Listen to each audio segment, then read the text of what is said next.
সবার আগে দেশ, তারপরে মোর প্রাণ। যেন মরণকালেও পাইগো হে দেশ তোমার মাটির ঘ্রাণ। জীবন বাজি রেখে 160 গ্রাম ওজনের একটি ক্রিকেট বলের সাথে ঘন্টায় 1.5 শতাধিক কিলোমিটার ছুটে চলা। বলের মোকাবেলা করতে হওয়ার হামেশাই দেখা যায় ক্রিকেটারদের শুধু নিজেদেরকে রক্ষা করা নয়, দেশের জন্য বলকে সীমানা ছাড়া করেও থাকেন অহরহ।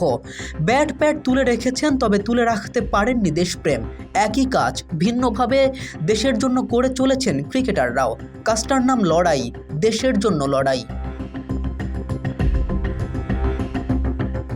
28 এপ্রিল পাকিস্তানি আর্মিদের সাথে বসে থাকা একটি ভিডিও ক্লিপ প্রকাশ করেন শহীদ আফ্রিদি। ক্যাপশনে লিখেন, পাকিস্তান জিন্দাবাদ। ক্রিকেট মাঠে না নামলেও তিনি পাকিস্তান আর্মির অনারারি মেজর হিসেবে বেশ কিছু কাজ করেছেন।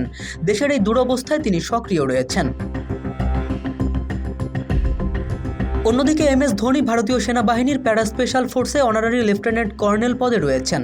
2011 সালে ভারত সরকার তাকে সম্মানসূচক পদটি দেন। 2019 সালে তিনি জম্মু কাশ্মীরের সেনাবাহিনীর সঙ্গে 2 সপ্তাহের ট্রেনিং এবং ডিউটিও করেন। শুধু ধোনি কিংবা আফ্রিদি নয়, সম্মানসূচক প্রশাসনিক পদে ভারত এবং পাকিস্তানের বেশ কিছু ক্রিকেটার রয়েছেন। শুধু তাই নয়, ফেসবুক পোস্টে তারা নিজেদের দেশকে এবং দেশের সৈন্যদের সার্বক্ষণিক সমর্থন দিচ্ছেন, যেন দেশের বেলায় এক বিন্দুও ছাড় নয়। নিজের ফেসবুক পেজে আফ্রিদি লিখেন, খেলাধুলা সীমানা, রাজনীতি এবং ধর্ম অতিক্রম করে।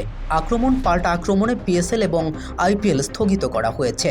ক্রিকেট একসময় আমাদের একত্রিত করেছিল, এখন কেবল ক্রসফায়ারে রক্ত ছড়ায়। পোস্টের সবশেষে তিনি বলেন, ক্রিকেটের স্টাম্পগুলো আবার সোজা হয়ে দাঁড়াতে দিন, শুধু ক্রিকেটের জন্য নয়, শান্তির জন্য। এ অশান্ত পৃথিবী শান্ত হয়ে উঠুক, আবার প্রাণ ফিরে পাক, বন্ধুত্ব জীবিত হয়ে উঠুক ক্রিকেট, এমনটাই প্রত্যাশা ভক্ত সমর্থকদের। कैमरा फिन BD आर्काइव डेस्क रिपोर्ट।